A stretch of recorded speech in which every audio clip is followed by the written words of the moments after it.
The Chinese government is to the Xinjiang Uyghurs what the Nazis were to the Jews. The re-education camps run by Beijing, which it claims is for the benefit of the Uyghur people, has only one goal: to eradicate the cultural heritage of the community. Well, there is one difference. The Nazis were blatant about their contempt, while the Chinese Communist Party tries to hide and disguise it.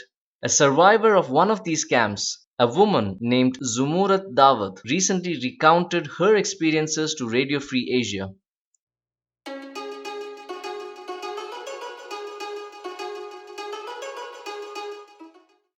In March 2018, Dawut was summoned by the Scientific Development District Street Committee, which put her in the re-education camp.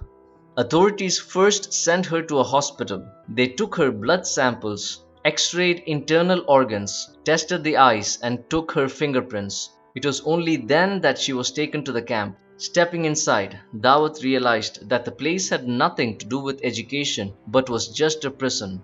She felt weak and cried thinking about her kids. Dawut was asked to change into prison clothes in front of male officers. When she had requested that they look away, one of the female officers beat her up and insisted that she change clothes in front of others. In prison, Dawut was forced to take medicines on a daily basis. After taking it, we became numb emotionally. For instance, we could not think about our young children or elderly parents. All we can think about is how to get through the day. I felt heavy, as if lifeless. Up until now, after leaving the camp such a long time ago, I still didn't have a monthly period, she says in the interview. In June, Dawut was released from the camp. She wanted to move out of the country. However, the authorities demanded that Dawut pay a fine of around $3,000 for the third child, which violated the planning limit. She was also forced to undergo sterilization. After complying with the demand of the officials, she was allowed to go to Pakistan.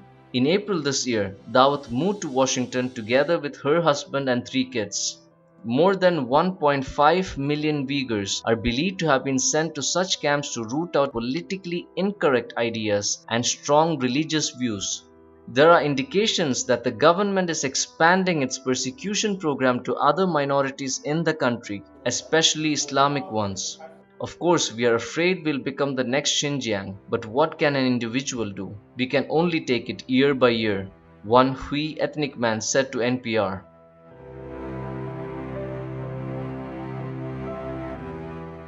It's not just the adult Uyghurs that the Chinese government is torturing. Even little children are forced to undergo severe physiological stresses, according to the Human Rights Watch. The Chinese government's forced separation of children is perhaps the cruelest element of its oppression in Xinjiang. Children should be either immediately returned to the custody of relatives in China or allowed to join their parents outside the country, Sophie Richardson, the rights group's China director, said to Time. Children whose parents are detained are housed in state-run welfare institutions and boarding schools. The government does not even ask the parents' permission before isolating their kids in such facilities, which are essentially brainwashing centers. The children are forced to learn Chinese rather than their native language and are made to sing communist propaganda songs. How long do you think the Chinese Communist Party can continue to suppress and torture their own citizens? Share your comments below. Don't forget to like and subscribe to watch more videos on China and its growing impact on the world, its freedoms and culture.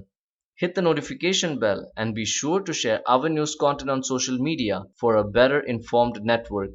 Until the next time, be well.